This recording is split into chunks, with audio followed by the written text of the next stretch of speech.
সবাইকে স্বাগত। আজকে আরেকটা ভালো ভিডিও নিয়েছি, যেটা খুবই উপকারী একটা ভিডিও। তো এটা আর কিছুই না, আমরা যে কম্পিউটার ব্যবহার করি, কম্পিউটারের এসএমপিএসগুলো প্রায় খারাপ হয়ে যায়। সেই পুরনো এসএমপিএসগুলোকে থেকে নিয়ে আমি একটা ভালো পাওয়ার সাপ্লাই তৈরি করেছি। তো সেই ভিডিওটাই আমি আপনার সামনে আজকে শেয়ার করব। তো এটা খুবই একটা গুরুত্বপূর্ণ ভিডিও, খুব বেশি লং ভিডিও করিনি, খুব শর্ট ভিডিওর মধ্যে এটাকে তুলে ধরেছি। তো আমার কাছে বেশ কয়েকটা পুরোনো এসএমপিএস পড়েছিল, তার মধ্যে এখানে আমি একটু চেক করে নিচ্ছি। তো চেক করার জন্য যেটা দরকার বিশেষ কিছু না, মোটামুটি দেখতে ভালো সবগুলো থাকে, কারণ ভিতরে থাকে তো। আর এটার মধ্যে যে চেক করার নিয়মটা সেটা আমি দেখিয়ে দিচ্ছি। আচ্ছা, তার আগে আমি দেখিয়ে দিচ্ছি যে কী কী ভোল্টেজ পাওয়া যায়। +5 ভোল্ট, +12 ভোল্ট, +3.3 ভোল্ট, -12 ভোল্ট, এই ভোল্টেজগুলো পাওয়া যায়। তো এইগুলো নিয়ে আমরা কাজে লাগাবো। তো এই ফন্টের ছবিটা আমি আপনাদের দেখিয়ে দিচ্ছি। আর এটা মূলত কী করতে, আমাদের যে কেবল কানেকশান আছে তার মধ্যে সবচেয়ে বেশি তার যেগুলো আছে সেগুলোকে ধরে নিলাম। আর ওর থেকে যে সবুজটা আছে, মানে 4 নম্বর তারটা সবুজটা, আর তার সাথে যে কোনো একটা কালো তার, অর্থাৎ ব্রাউন করে দিলে, এটা দুটোকে একসাথে শর্ট করে দিলে আমার এটা চেক করা যাবে। এটা একদম খুব সহজ পদ্ধতি। তো আমি শর্ট করে নিচ্ছি। আমি একটা শর্ট করার জন্য একটা তার লাগিয়ে নিচ্ছি। আমি ওই গ্রাউন্ডের সাথে সবুজটাকে, তো গ্রিন কালারটাকে আমি শর্ট করে দিলাম। এবার এই দুটোকে শর্ট করে দিলেই বুঝতে পারা যাবে এবার আমি পাওয়ার সাপ্লাইটা দেবো। তো আমি পাওয়ার সাপ্লাইটা এখানে সিরিজ কানেকশানের মধ্যে দিই, কিন্তু পাওয়ার সাপ্লাইটা দেবো। সরাসরি পাওয়ার সাপ্লাই না দেওয়াই ভালো, যদি ভিতরে কোনো শর্ট থাকে তাহলে আবার মুশকিল হবে। তো আমি সিরিজ কানেকশানে পাওয়ার সাপ্লাই দিচ্ছি। এইটাতে কিন্তু ফ্যানটা ঘুরছে না। এই ফ্যানটা যদি ঘুরতো তাহলে বোঝা যেত যে এটা আমার ঠিক আছে। আমার মনে হচ্ছে এইটা প্রবলেম আছে। তো যাক, ওইটা বাদ দিলাম, আমি আরেকটা নিলাম। এটা একটু পিছন দিকে মোর্চা পড়েছে, তবু দেখা যাক ভিতরে ঠিকঠাক আছে কিনা ওটা দেখে নিই। আমি এটা কিন্তু ওই 4 নম্বর তার সবুজটার সাথে একটা যে কোনো একটা গ্রাউন্ড আমি একসাথে করে দিলাম, শর্ট করে দিলাম। এরপর আমি সিরিজে কানেকশান দেখছি, হ্যাঁ এইটাতে কিন্তু ফ্যানটা ঘুরছে, অর্থাৎ এই এসএমপিএসটা আমার ঠিক আছে। তো আমি ঝটপট এটা খুলে নিচ্ছি। খুলে নিয়ে আমি দেখছি এর ভিতরের অংশগুলোকে আমি দেখিয়ে দেবো। ভিতরের অংশ দেখাবার বিশেষ কিছু নেই, একটা ফ্যান আছে, একটা সার্কিট বোর্ড আছে, আর এই তারের গোছাগুলো আছে। তো এই তারের গোছার থেকে আমি পাওয়ারটা নেব। আমি প্রথমে ফ্যানের কানেকশানটা খুলে দিচ্ছি। আমি সবগুলো খুলে নেব, দিয়ে একটু পরিস্থিতি সে করবো আর কি। তো প্রথমে সব স্ক্রুগুলোকে আমি খুলে নিচ্ছি। আমি খুব দ্রুত দেখাচ্ছি, মানে এগুলোতে সময় বেশি না দেয় যাবে। তো আমি খুলে নিলাম।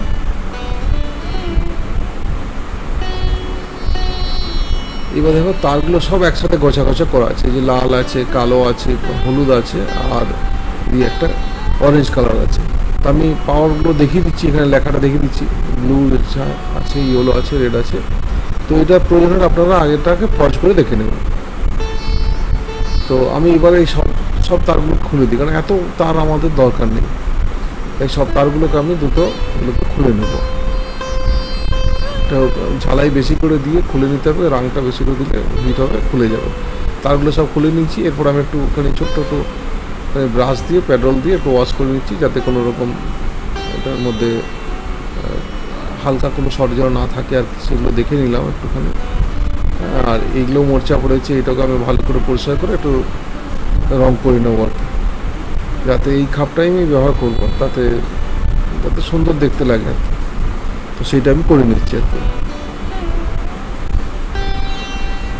তো এই কাজগুলো করে এই পাওয়ার সাপ্লাইটা বেশ ভালো কাজে লাগে, মানে আমি দেখাবো কী কাজে লাগানো যেতে পারে আর কি। পাওয়ার সাপ্লাইটা নিয়ে আমাদের যারা ইলেকট্রিক কাজ করি তাদের খুবই উপকারী হয়।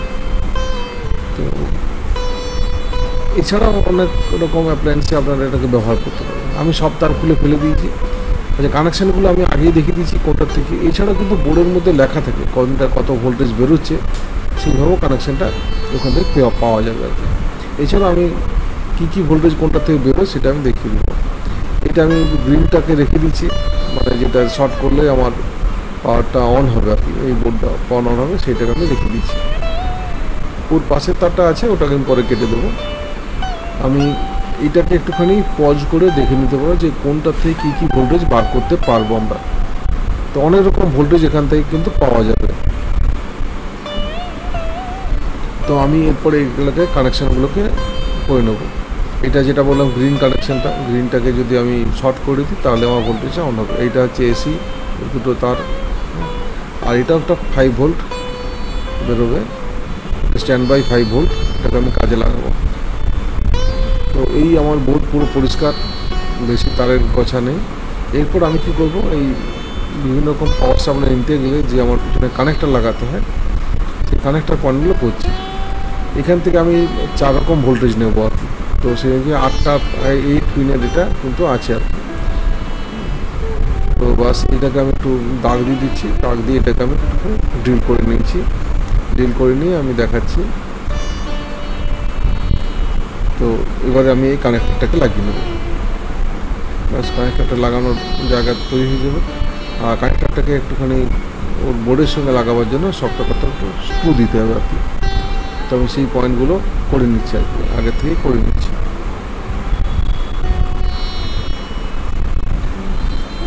এরপরে আমি পাখাটাকে লাগিয়ে দিলাম, যে অ্যাডজাস্ট ফ্যানটা আছে এটা অবশ্যই লাগাতে হবে, কারণ এটা গরম হয়। গরম হলে এই যাতে ঠান্ডা করার জন্য এই পাখার বাতাসটা খুবই দরকার হয়। তো ঠিক আছে, এরপর আমি কানেকশানগুলো করে নিচ্ছি। আমি যেভাবে আগে কানেকশানগুলো দেখিয়েছিলাম ওইভাবে হবে আর কি। এবার এখানে আমার তারের কালার সঙ্গে মিলবে না। আমি যেগুলো 24 ভোল্ট বেরোবে সেগুলোর জন্য একটু মোটা তার দিয়েছি, 12 ভোল্টের জন্য মোটা তার ব্যবহার করেছি। বাকি 5 ভোল্ট এবং 3.5 ভোল্ট আর কি, 3.3 ভোল্ট, এইটার জন্য সরু তার রাখলেই চলবে আর কি। তো আমি কানেকশানগুলো সবই করে নিয়েছি।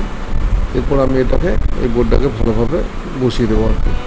আর এগুলো আমি একটু স্লিপিং টিউব দিচ্ছি আর কি। এইগুলো দিতে হবে, কারণ যদি শর্ট হয়ে যায় তাহলে একটু মুশকিল আছে আর কি। তাহলে এইগুলো টিউবগুলো দিয়ে আমি এটাকে ভালোভাবে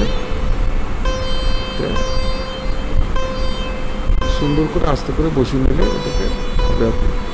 এবং দেখতেও সুন্দর হবে এবং কাজের মধ্যে কোনো প্রবলেমও হবে না আর কি। আমি এটাকে দুপাশে দুটো স্ক্রু টাইট করে দিচ্ছি, শক্ত করে টাইট করে দিতে হবে। আর পরবর্তী সময় আমরা এখান থেকে কিন্তু কানেকশানগুলো নেব আর কি।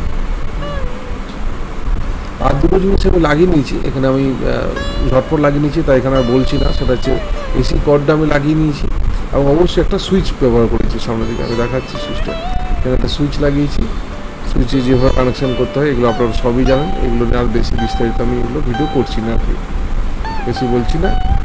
বাস আমি একটা কানেকশান করে সুইচ লাগিয়ে দিয়েছি এসিটার সঙ্গে সরাসরি আর কি। আর একটা আমি লাগাবো এলইডি। আর আমি যেটা করেছি সেটা হচ্ছে গ্রিনটার সাথে যে ব্ল্যাকটা, যেটা আমি বললাম যে অন হবে যেটা, সেই দুটোকে আমি শর্ট করে দিয়েছি, শর্ট করে আমি রেখে দিয়েছি, দেখা যাচ্ছে ওখানে। এবার আমি একটা এলইডি, এটা নর্মাল একটা এলইডি আর কি। তো এটা ওই 5 ভোল্ট যেটা স্ট্যান্ড বাই রেখেছিলাম সেটার সাথে আমি এলইডিটাকে যোগ করে দিলাম। আর কমনটা নিয়েছি গ্রাউন্ড থেকে, যেটা কালো তারটা আর কি। তো সেটা দিয়ে আমি এলইডিটা হালকা করে জ্বলছে, এলইডিটা কোনো অসুবিধা নেই। আর এই সুইচ কানেকশানটা যেটা বললাম, সুইচ একটা অবশ্যই রাখতে হবে, সেই জন্য সুইচ একটা করে দিয়েছি, যেটা আমি এসি করের সাথে লাগিয়ে রেখেছি। প্লাস কানেকশানগুলো তো আমি আগেই বলে দিয়েছি।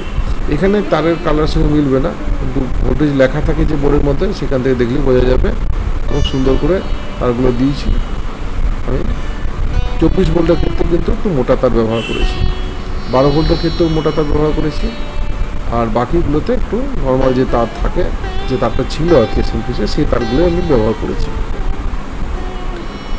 দেখতেও পরিষ্কার রাখা যাবে, খুব বেশি তার বড় বড় তার রাখার দরকার নেই, ছোটো ছোটো তার রেখে দিলেই হবে। এসি কেবলটাও একটা কাভার দিয়ে লাগিয়ে দিয়েছি। আর একটা সুন্দর আমি সুইচ লাগিয়ে দিয়েছি, আমার কাছে ছিল যে সুইচ আর কি, যদিও এটা পুরোনো সুইচ, তবু আমার কাজে লাগবে না, সুইচটা খারাপ হয়নি বলে লাগিয়ে দিলাম। এবার আমি পাওয়ার কানেকশানটা দিয়ে দেখাচ্ছি।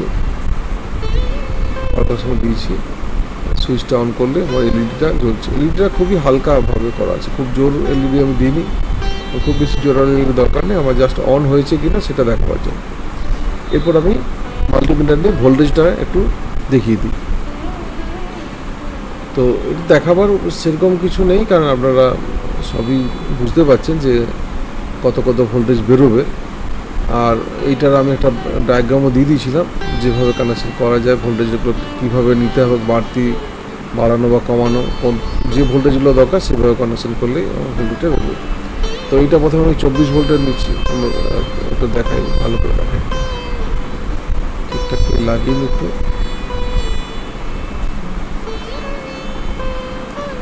প্রথমের দিকে যেটা আমি এটা রেখেছি সেটা হচ্ছে একদম বাঁ দিকে, আমার বাঁ দিকে যেটা আছে এই দুটো পয়েন্ট থেকে আমি 12 ভোল্ট প্লাস এবং 12 ভোল্ট মাইনাস রেখেছি, অর্থাৎ দুটো মিলে কিন্তু 24 ভোল্ট হবে। সরাসরি 24 ভোল্টের কোনো পাওয়ার ওখান থেকে বেরোয় না, 12 আর 12 24 হয়ে যাবে। লুজ কন্ট্যাক্ট হচ্ছে, আমি ভালো করে লাগাই। 24 ভোল্ট 23.5 দেখাচ্ছে আর কি, 24 ভোল্টের কাছাকাছি আর কি, 24 ভোল্টে ধরা আছে প্রথম দুটো আর কি। পরের দুটোকে আমি দেখেছি 12 ভোল্টের দিকে, এটা 12 ভোল্ট আছে। আর 12 ভোল্টের পাশেই আমি রেখেছি, এটাকে দেখাই, এটা হচ্ছে 5 ভোল্ট, এটা 5 ভোল্ট, আর তার পাশে হবে 3.3 ভোল্ট। তো এরপর আমি দেখাচ্ছি যে ক্রসের কীভাবে হয়। -12 ভোল্টের সঙ্গে যদি আমি যোগ করি +12 ভোল্ট, তাহলে এখানে 23-এর কাছাকাছি দেখাচ্ছে। -12 ভোল্টটাকে যদি আমি কমন করি আর কি, যদি আমি এবার লাগাই, আমি যদি +12 ভোল্টের সঙ্গে লাগাই তাহলে 24, প্লাস যদি আমি 5-এর সাথে লাগাই তাহলে প্রায় 16 এরকম হচ্ছে, 16.0 সামথিং। এবার যদি আমি +3.3 ভোল্টের সঙ্গে লাগাই তাহলে প্রায় 14 এরকম ভোল্টেজ দেবো। তো এইটাকে আমি দেখাই দিচ্ছি, এই ডায়াগ্রামটা, এটাকে পজ করে ভালো করে দেখে নিতে পারেন যে কী কী ভোল্টেজ বেরোতে পারে। এই ছকটা রেখে দেয়। এরপর আমি দেখে নিচ্ছি আমার কিন্তু এই মোটরটা, এটা যদিও পাম্প মোটর, এটা ওয়াটার ফিল্টার লাগানো হয়েছে, আমি পাম্পের পোর্শনটা খোলা আছে, আমি শুধু মোটরটাকে দেখাচ্ছি। মোটরটা কিন্তু এই মোটরটাও চালানো যাবে, অর্থাৎ এই পাম্পটাও কিন্তু চলবে। তো আমি প্রথমে 24 ভোল্টে লাগালাম, তার 12, তারপর 5, তারপর 3। 3.3-তে খুব আস্তে ঘুরছে, ওটা ঘুরবে না, ওটা আমরা আশা করাটাও বৃথা। এটা 24 ভোল্টেরই মোটর, অর্থাৎ 24 ভোল্ট পাওয়ার সাপ্লাই দিয়ে চলে যাবে। তো আমার হয়ে গেছে, এবার আমি ঝটপট নাটগুলোকে টাইট করে দিই। আপনারা চাইলে সুন্দর কোনো কভার লাগাতে পারেন, এক্সট্রা কোনো কাগজের করে লিখে করতে পারেন। তো এটা পরবর্তী সময় এটাকে আরও ভালোভাবে আপনারা এটা করবেন, যেভাবে আপনার ক্রিয়েটিভিটি থাকবে সেভাবে করে নেবেন আপনি। তো ব্যাস, এই আমার হয়ে গেছে, আমি লিখে রেখেছি এদিক থেকে 24 ভোল্ট, তারপরটা 12 ভোল্ট, তারপরটা 5 ভোল্ট, তারপর 3.3 ভোল্ট। তো এই হচ্ছে আমার ডায়াগ্রাম। আমি মাত্র এখান থেকে 4টে ভাবেই বার করবো, সেভাবে আমার এই 4টে ভোল্টেজের দরকার হয়, তো সেই জন্য আমি 4টে ভোল্টেজের আমি এখান থেকে নেবো আর কি। ব্যাস আমার হয়ে গেছে। তো এই হলো আমার ছোট্ট ভিডিও, ধন্যবাদ সবাইকে।